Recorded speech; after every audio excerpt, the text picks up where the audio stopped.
இப்போ பட்டி வந்து நம்ம ஜாயின் பண்ணி போடுற மாதிரிக்கு எடுத்துடணும். அதாவது ஒன் சைடு வந்து கம்மியாக இருக்கிற மாதிரிக்கும் ஒன் சைடு வந்து கரெக்டாக இருக்கிற மாதிரிக்கும். அதை நான் எப்படி ஜாயின் பண்ணுறேன் அப்படின்னா, இந்த அளவு பார்த்தீங்கன்னா தெரியும் உங்களுக்கு.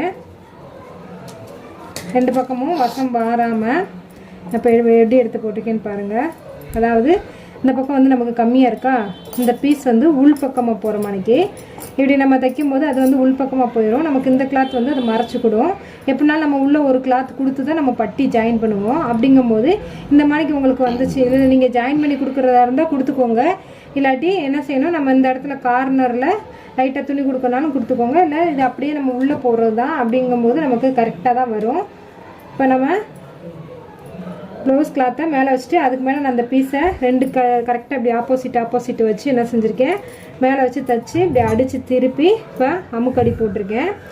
ஒரு சிலர் கொஞ்சம் பிகினர்ஸ்களாக இருக்கும்போது அவங்களுக்கு இந்த பட்டி வந்து எப்படி நம்ம அந்த பக்கம் உள்ள அந்த குறைவாக இருக்கிற பக்கம் உள்ளே போகிற மணிக்கு இல்லை அது ஜாயின் போட்டிருந்தாலும் அது உள் பக்கமாக போகிற மணிக்கு தைக்கிறது அப்படிங்கிறது குழப்பமாக இருக்கும்.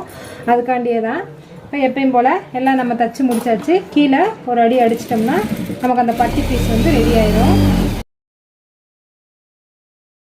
பட்டியை தைச்சி முடிச்சுமே நம்ம என்ன செய்யணும் அப்படின்னா, மேலே பார்த்துக்கோங்க கரெக்டாக இந்த ஷேப்பில் ஒரு தையல் போட்டு விட்றணும்.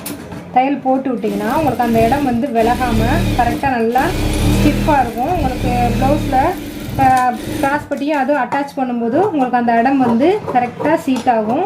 எந்த சுருக்கலும் இருக்காது. உங்களுக்கு பார்க்க வந்து ஃபினிஷிங் வந்து உங்களுக்கு கரெக்டாக இருக்கும்.